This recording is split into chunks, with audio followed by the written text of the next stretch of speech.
Welcome to DEQ's Spot and Bale Permit Registration Instruction video. This procedure instructs in registering a spot and bale permit in DEQ's crop residue burning program. First, log into your grower account. Then follow these steps. Click Registration found on the menu on the left side of the screen, or click the plus sign in the registration header on your grower landing page. The registration overview page opens. On the registration overview page, click the Start a New Registration button. Click the box next to the appropriate permit, Crop Residue Disposal or Spot and Bale. The Crop Residue Disposal permit is used for burning agriculture fields and pastures greater than 1 acre in size. The Spot and Bale permit is used for burning residues smaller than 1 acre in size, for example, a broken bale or a small area of weeds within the boundaries of a field or pasture. After selecting the permit type, click Next. A disclaimer appears with the terms of the Spot and Bale permit. These permits are valid for the calendar year and require a $20 non-refundable permit fee. The permit is valid for a cumulative total of up to 10 acres of burning during the year and up to 1 acre per day. Fees must be paid at least 14 days before burning. Keep burn records for 2 years. An online reporting system is available in the grower account. If records are not readily available, DEQ may request these records. Click OK and Next. Choose the field to be burned. Select existing fields or new fields. The Spot and Bale registration allows users to select multiple fields at one time. For existing fields, choose one of the following methods. 1. View Map. A map of the fields in your grower account opens. Click on the green balloon to view the details of the field. Click Select Field, and the checkbox automatically fills.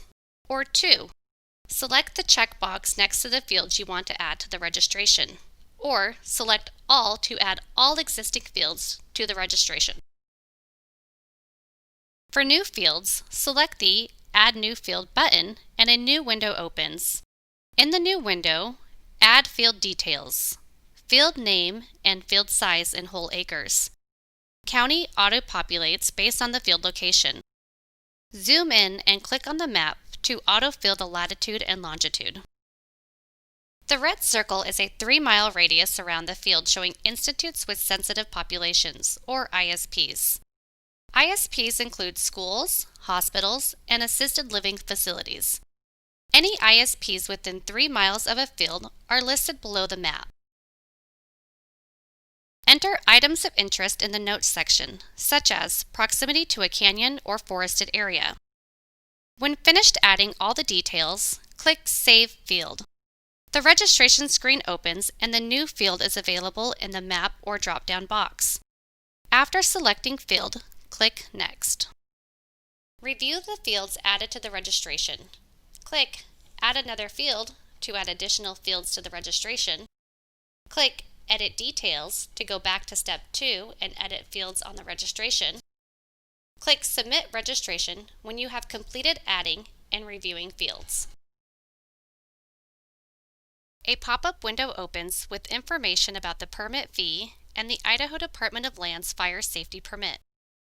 The IDL permit is generated for each field after the registration is reviewed and approved by DEQ. The IDL permit is valid for 10 days and can be renewed in the grower account under the Spot and Bale tab. Click OK. Once DEQ reviews your registration, you will receive an email confirmation. Spot and Bale burn decisions are posted daily by 10 a.m. local time. If you have questions about the registration process, contact your local DEQ regional office or the CRB hotline at 208-373-0332 or toll free at 866-224-2456. Thank you and safe burning.